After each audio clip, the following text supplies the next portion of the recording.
Hello, welcome to the weather update. The kind of gloomy day across the area, lots of clouds, maybe a few peaks of sun, and very warm. And it still is at this hour in the mid-40s, which is probably a little over 10 degrees above normal for this time of evening. Let's take a look and see what our high was. Let's take a look at what our highs were. So right now, generally mid-40s, 45 at Islip. Everybody's pretty much in the mid-40s. Central Park, 46. It's probably a little warmer in New Jersey. Let's see. No, mid-40s there too, 44 in Toms River. So let's take a look at, and if you put the dew points, the air isn't that humid. We have dry air, so that's part of the reason why. When we look at the radar right now, you'll see that there's some precipitation, but for the most part, a lot of it is not reaching the ground yet. I can show you the Accuweather Radar too if you want. You can see there's some rain coming, but a lot of it right now is not reaching the ground. Let's go to the Accuweather Radar. This radar sucks. So you can see some basically light showers that really just like a few drops here and there, but you can see this is some much heavier rain that is approaching with this next low pressure wave over Pennsylvania. You see that there's some ice falling as well, and some pretty heavy rain here. I wonder if these are thunderstorms. Probably not, but we can definitely check at for the lightning and see if there's any lightning going on with this. I don't see any lightning strikes. We're okay. There's some over there in Kentucky, but all right, we're good with that. Let's get back to what the skies were like today. So you can see there's a little peak of sun there, but for the most part, we were stuck with an overcast sky, plenty of clouds around. Just like a peak of sun here. It looked like to the north they had a little more sunshine, so if you were over Rhode Island, you might have had some sunshine today, or eastern Connecticut. But other than that, stuck in the clouds. Let's take a look and see what our highs were today. And yes, there's winter weather advisories to our north and west because of the ice. But highs, generally, look at that, 50 in West Hampton. We had northwest winds for most of the day, so no sea breeze. Islip was 48. So pretty much everybody was in the mid to upper 40s, which definitely it was above normal for the day. If we look at the climatology for today, let's go to that climatology. And we'll look at the climatology for today. Let's look at Islip, daily climate report. And you'll see the high was 48. The normal high is supposed to be 42, so 6 degrees above normal. The low was 35. Normal low is supposed to be 27. That's 8 degrees above normal. So when we look at the mean, we were 8 degrees above normal today. Yeah, quite a departure from normal. Obviously, we're dry with precipitation. And we can also look at the month so far as, let's go to that month. Preliminary monthly for Islip. So we can look at this and show you how above normal we are. So we are running 3.7 degrees above normal for December. So yeah, we are definitely running warmer than we're supposed to be for sure. You can see plenty of clouds here with this next low pressure wave. We can look at the Weather Prediction Center and you will see here this next low pressure wave here that's coming, and it's just mess here of a fire hose jet that we have that's keeping us dealing with constant clouds and chances for precipitation. Looking at the GFS here, you'll see modeled here is that wave, and we're going to have rain tonight, and that rain is going to linger into part of tomorrow, and then hopefully maybe it'll let up and we'll get a little brief drying before the next shot of rain comes in on Thursday, though it looks like this one, the GFS has it going a little more to the south. Then we get a break on Friday, and then here comes the weekend, which is going to suck. We're going to start off the new year January 1st dealing with more rain again. And so this is going to really suck because right now this has a much more steadier, heavier rain. These are bigger systems. So it rains Saturday and get a break, and then the next system for Sunday, and it might end as a little snow before the cold air finally moves in Monday, January 3rd, and we put an end to this horrid pattern. It looks like it's going to change to a better pattern. Though we'll still have some storms in there. As far as any snow goes, not really. You're not seeing any coastal storms develop at all in this whole pattern here that we have. But one thing's sure, it will turn colder once we get past that, and that is just because the jet stream will be changing. So when we look at the jet stream here, you see we got the fire hose jet zonal, but then you start seeing the trough moving to the east. By Monday, that's going to bring in some colder air. So we have some troughs coming in But there's still not really a whole lot of blocking in Greenland, so that's not really going to help any coastal storms form for anyone who wants snowstorm.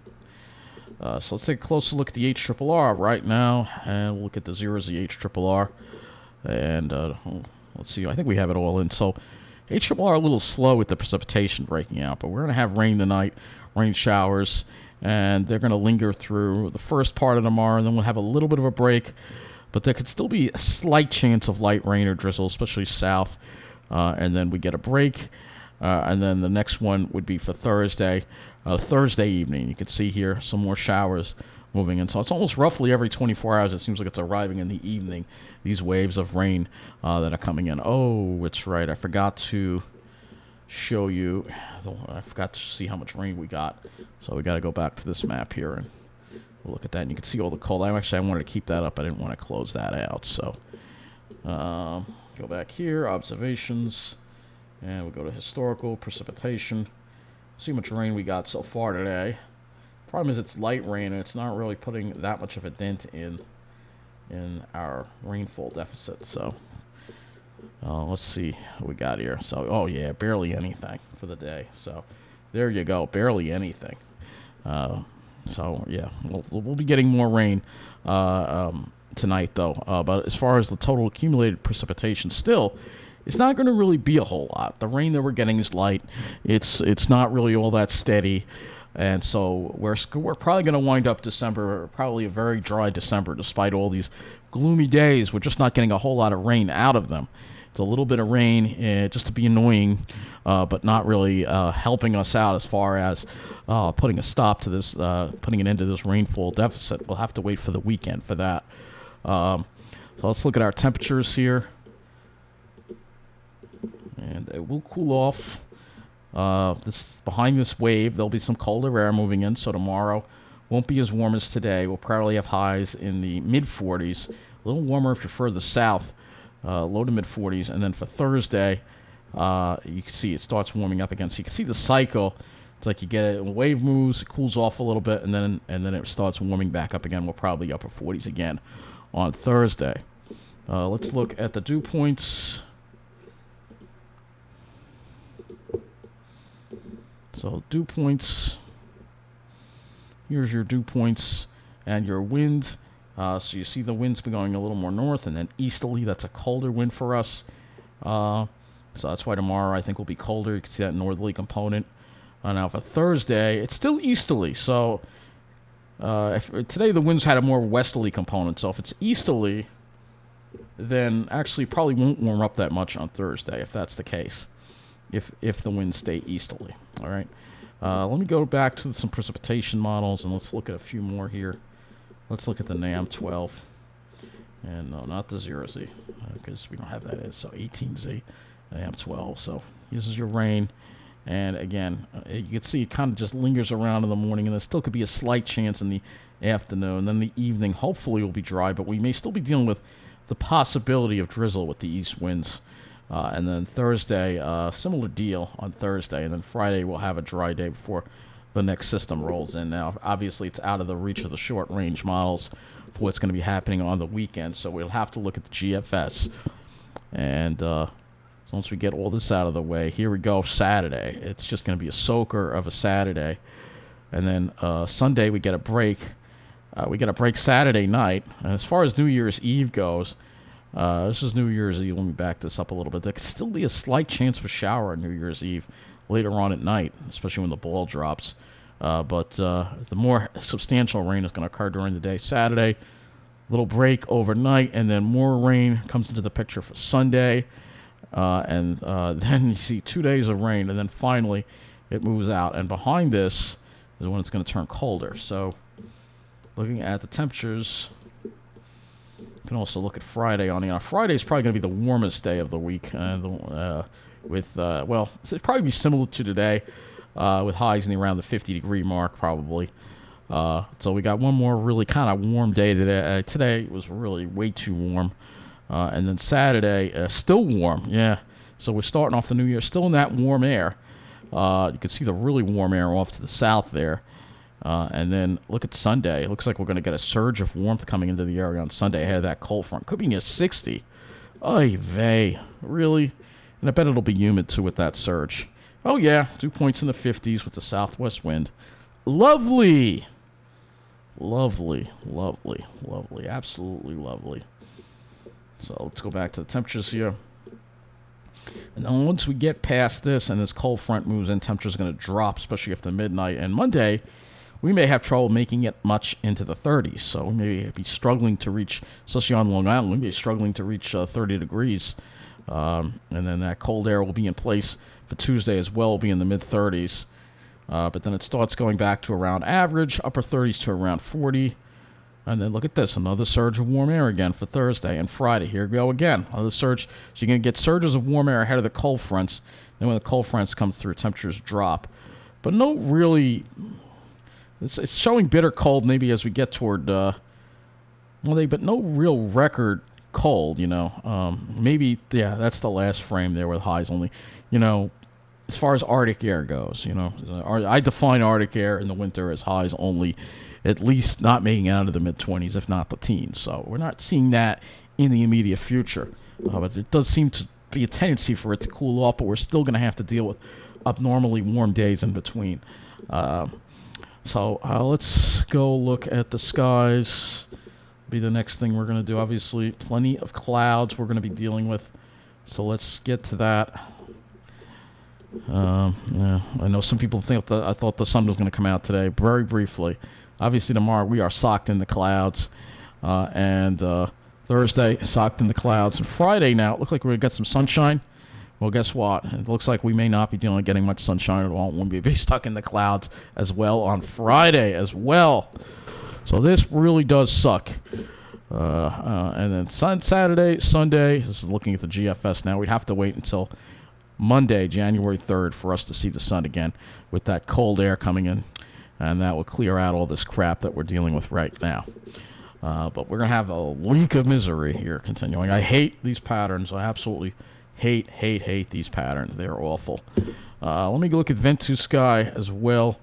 And we'll just show you what's going on across the country temperature-wise. And you can see where the really cold air is. North Dakota, look at that. Below zero in North Dakota and even South Dakota. And if you're in Seattle, you're in the mid-20s. So very cold. They had a major snowfall in California. I shared a video, near record amounts of snow, which is good. It's good for them that they've gotten a lot of snow because the snowpack in the mountains is their water source. So that's very good that they finally did get some snow. But you can see this is what happens. You just get a whole bunch at once, and that's what's going on. But at least they're adding to their snowpack, which is important for their water supply out west. But you can see here, looking at that really cold air there, but we are just dealing with this really warm air. And look at how this warm air is just spread across the whole southern part of the country like this. This is a little weird, a little ridiculous, if you ask me, to see all this warmth. That's for sure.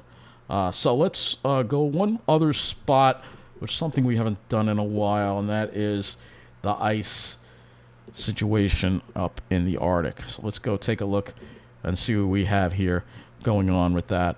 So they say it's a mixed bag of Arctic sea ice. Sea ice extent increased at a rate faster than average through November, and by the end of the month, it was just within the interdecile range. Extent was above average in the Bering Sea, but Hudson Bay remained unusually ice-free through the month. So yeah, Hudson Bay, which is in Canada, should have frozen over by now. So it just goes to show you what we're dealing with. So this is your sea ice. This is your map here of sea ice, and then this is the chart that we have. So this blue line is this year, and you can see we're still scraping at the bottom. We're still well below the mean here of the normal amount of sea ice that we're supposed to see. And again, that's all due to the climate change that we're undergoing right now. If we look at the ocean temperatures, which we'll go ahead and look at that too as well on the east. Sea surface temperature anomalies. Let's go to the sea surface temperature anomalies. So you can still see all that warm water off the east coast here. And this here, you see this equatorial Pacific water being cooler than normal. We are in a La Nina pattern for that. And that also doesn't really help us all that much. Sometimes it can, sometimes it can't. There are a whole bunch of things that are that are involved with all of this. But obviously, you could see, look at all that water that's just so warm off the East Coast. These anomalies are absolutely huge. We're talking, that's a 10 degrees Celsius anomaly, 16.9 degrees above normal. Some of these waters here, 16.9 degrees above what it's supposed to be. That bright yellow right there. This is all off the East Coast. We just haven't had any cold weather in the East. It's been unbelievably warm. We really haven't had winter yet. Winter has not arrived yet. This is normal weather, as one of my viewers puts it, for the Carolinas. Yeah, this is like North Carolina, South Carolina weather we're getting. We're not getting Long Island weather. It's absolutely and utterly ridiculous and really alarming. But that's going to wrap up this weather update. Let's hope winter will get here eventually. We'll get some winter, but it's going to be harder and harder to get a normal winter as the climate crisis continues to get worse, and nobody seems to care. Thanks for watching.